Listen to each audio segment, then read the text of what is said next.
The Centers for Spiritual Living 2024 theme is Grand Rising. The theme for June is Holy Boldness.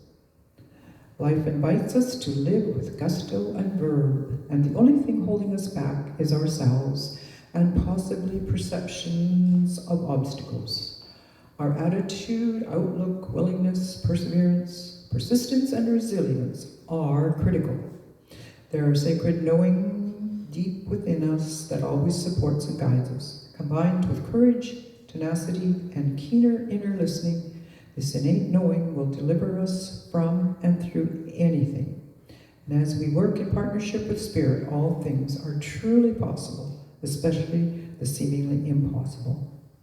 And now it takes me great pleasure to introduce our speaker for the day today, April Johnston-Ulrich, and her theme is Colorful to the Core. Please help me welcome April.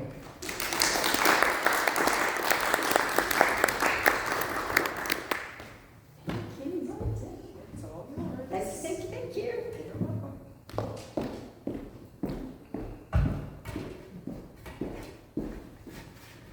Stand up here. So, I was helping this guru learn email. Had a terrible time with understanding attachments. Gurus don't have attachments, people. Okay, well, that was my try. That was my dad joke for the day. Color.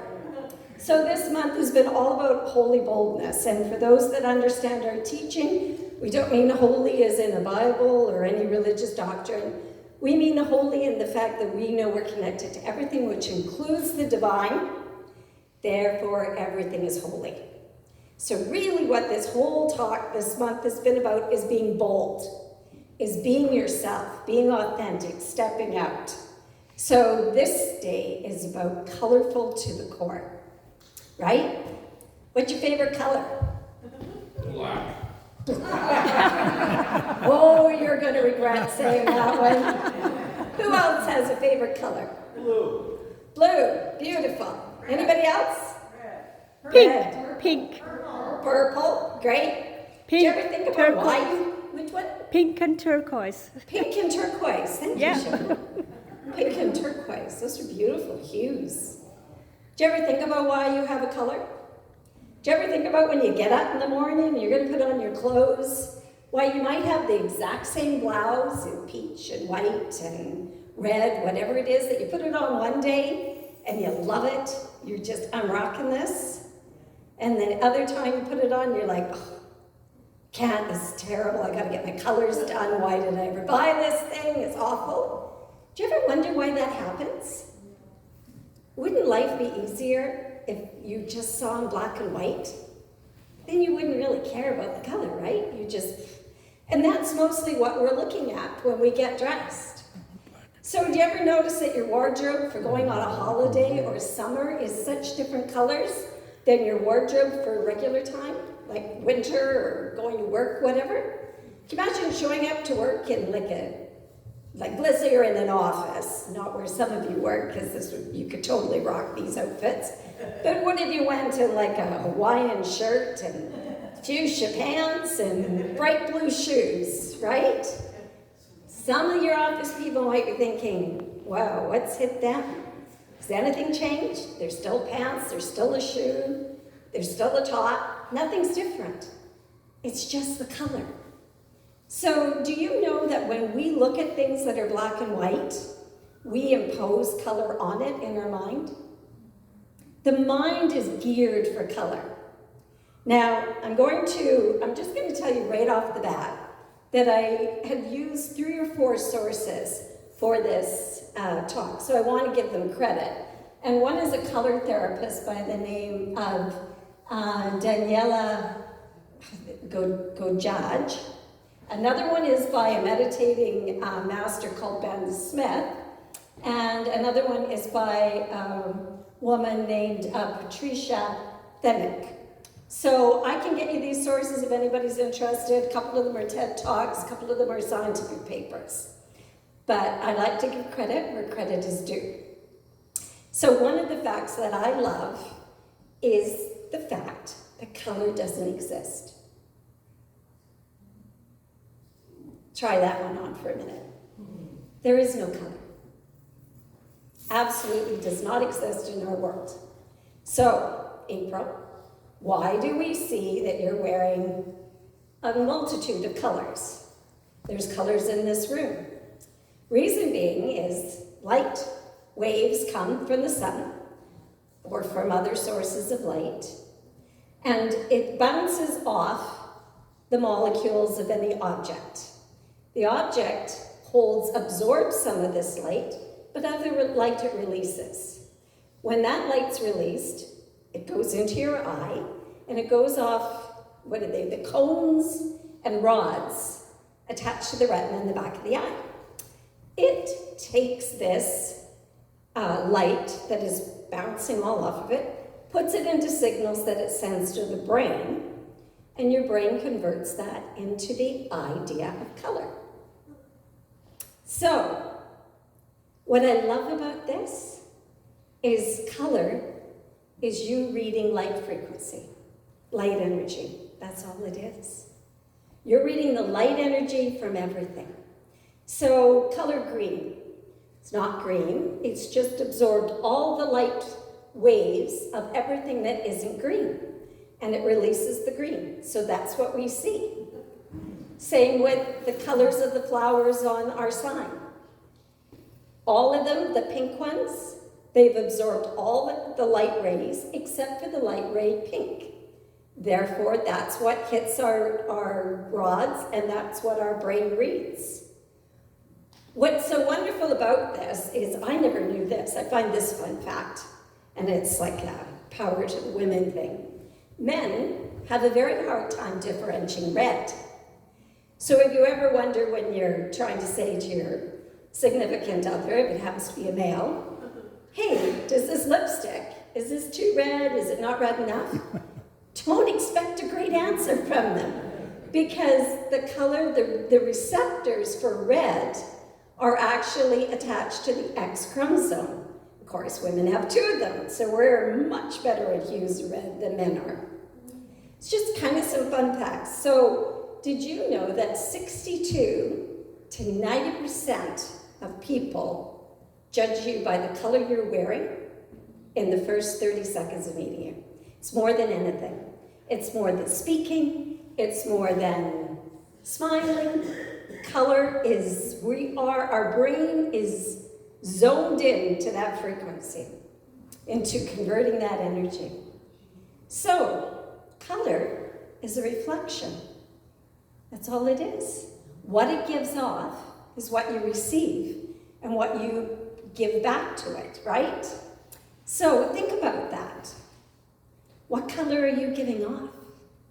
What color's in your core? And I'm not even talking about just what you're wearing, because when we're doing the energy fields, and they know now this was science, they've proven they can see the color of your aura.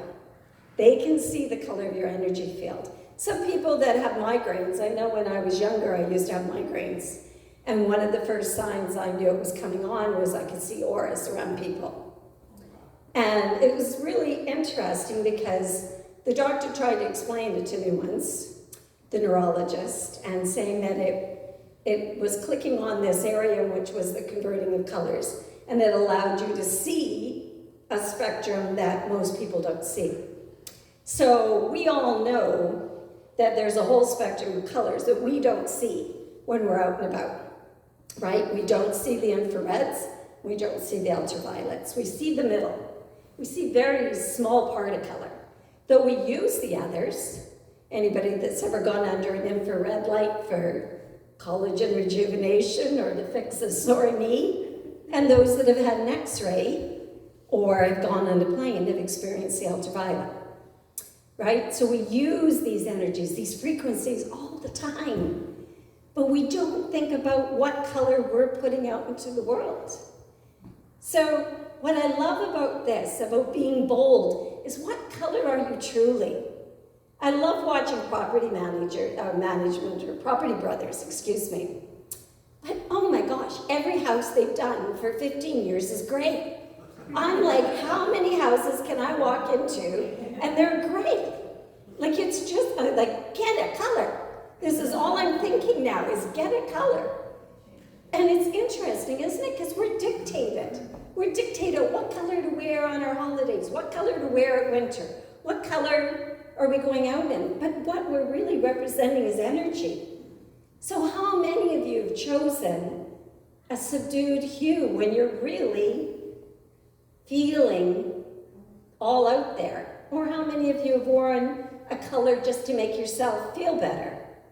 Or you've chosen something that reflects how you're feeling and that you want to be to yourself. What I love about white is white reflects everything. It gives you 100%. Who here, any here, white their favorite color? Yeah? Yeah. So white reflects everything. It's like, and it's funny because it's a favorite color of minimalists. People that don't like collecting a lot of things. They choose white. And what's really interesting, a lot of priests or ministers or spiritual people will choose white. And what's wild about that is that they're reflecting all the people sitting in front of them.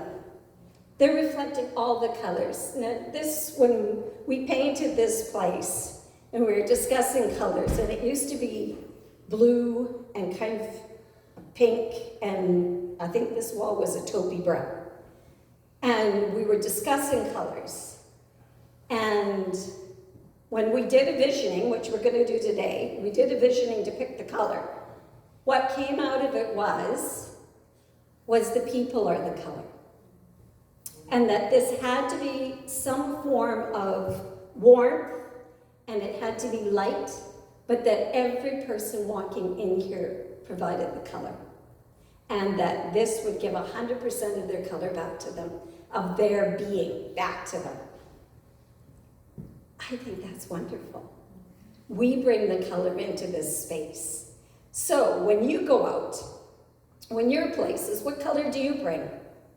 Do you really truly represent how you're feeling inside? Do you choose things? So do you choose things that represent you? Are you authentic? And one thing that's interesting about this is we all have labels that we conform to. We all have, I can't tell you how many women I've gone shopping with where they say, oh, I'm a mom, I can't wear that color. I mean, I'm just gonna, like something fuchsia, really vibrant to a wedding. And I was like, why? Where in the handbook does it say a mom can't wear a bright color out to an event? But it's the energy, the boldness of that color felt inappropriate with being a mom, which is so sad. When you go to Europe, I love European men. They wear pink, purple, bright yellow, like they are in hues that we could only dream of. In England, they wear huge ties of vibrant colors. And they are bold, and they are, like they said, like a peacock. And it's so beautiful to see those colors and to see those hues and see them being authentically themselves. And then there's constructs that we've all been raised in. And there's you wear this color to a funeral, which I think now is becoming a thing of the past. I think people are starting to wear color. A lot of people are asking for color. Black is an interesting color because black absorbs. Black does not release any light. So what's interesting about it is it can be very mysterious. I think it's why it's kind of the sexy color, is because you're gonna have to talk to me to find out about me. It doesn't give the story away on the first impression, which is why I think every woman has a little black dress that is their go-to. And it's interesting because it has a purpose. It has a protection, it has an air of mystery, but it's also probably one of the ones that is a little unapproachable. That's why all the bikers wear the black leather jackets, etc., right? They're a mystery. It's all an interesting facade, but is it their authentic selves? And with some, it probably is. And that's great if it is. Go for it. But being bold means having the courage to walk out the door as who you are. Putting away labels that no longer serve you. Right? We take on labels before we even realize we've done it. And if anything that I would say the younger people of today are teaching us is let's start putting down some of these labels. Let's stop saying he's that, she's this, they are whatever. Let their own colors, let their colors speak for them. Let their aura speak for them. Let their ideas speak for them, their thoughts. Let them create. Because if not, we're just redoing the same things over and over and over again. Old constructs are going to just get the same constructs. We need to blow this apart. We need to get a kaleidoscope of color happening in this world, because that's what's interesting. Look at our potlucks. I went to potlucks 25 years ago, and they were always the same. I mean, nothing wrong with this, because I'm probably bringing it next week, but there was be like, macaroni and cheese, or, 7-layer dinner was a popular one in my family, or jellied salads, whatever. All Caucasian, middle class food. I love our potlucks now. We have Middle Eastern, we have hummus, we have Greek, we have Italian, we have everything under the sun. We have all the colors of food. And we eat with our eyes. So how wonderful is that? But if people weren't authentic and thought, I'm going to just try this or bring this different dish, where would we be? We'd have a really boring palette. What if you only painted with one color? It'd be so boring. So in this teaching, when we talk about inclusivity, we talk about every color is welcome here. Everybody. Orange, purple, yellows, whatever it is welcome here. And we want that. We don't want you to conform to what somebody else might be wearing or what color they might be putting off. We want that authentic person walking in the door, because then we all grow. We all learn. We get to do something new. We get to learn something new. We get to move forward in those ways. So, being bold, reading the frequency, the energy of color. How cool is that? Our brain reads light waves. It reads frequency, and that's what color is. It's a frequency, right?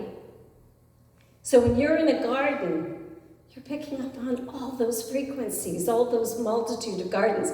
I have a front flower bed right now that from our house to the street is solid daisies. I'm talking thousands. I've got a few of them on the tables, and the yellow flowers just bloomed this morning. So when I started, people thought I was crazy, because a yard without the daisies blooming just looks like you haven't mowed in about 2 months. So I'm always hiding from everybody until they bloom. And they're white with those happy yellow centers. And it's hilarious. There's not a person that goes by our place that doesn't stop and say, this is beautiful. This is gorgeous. And it's really hard because we have 2 neighbors that are lawn fanatics. So no flowers, maybe some ferns, and a beautifully manicured lawn, and then it looks like spirit threw up between them. Because that's where I am. And it's crazy. But now there's been a shift. We went for a walk the other day. 2 of our neighbors have got fields of daisies all of a sudden in their front yard, where that hadn't happened. They've allowed color in. And I don't consider it copying, because I see it as an extension of consciousness. So I would just like to finish up. When I did the meditation this morning, we went through colors, and we went through how each color felt, and what image we had, and where we felt it in our body. And actually what I used were the colors of the chakra.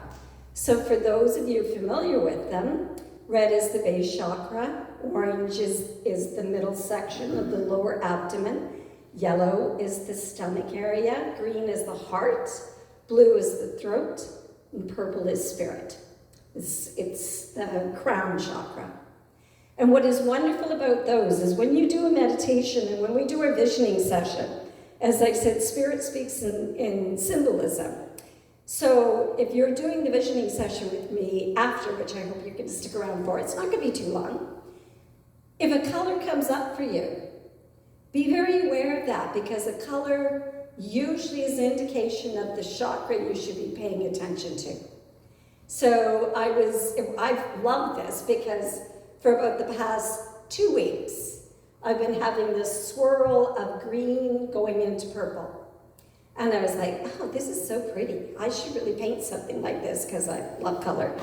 And when I read about this, that it is in correlation to the chakra that you should be paying attention to, it was fun. Now, if you don't get a color, please don't worry about it, or if you do get a color and it disappears in 5 seconds, again, no attachments. So just be aware of it. Be aware of it in your life when you go out today and you witness that. Just say, I got your frequency. I'm reading you. I'm totally picking up what you're reflecting. And remember, what you reflect to people, whether it be love, peace, kindness, all those good things, that's what they're going to witness and what they're going to reflect back to you. Because we're all light. We're all beings. We're all perfection. And I know that every single person here is going to be colorful to their core, and they're going to share it with everyone. And so it is. Have a great week.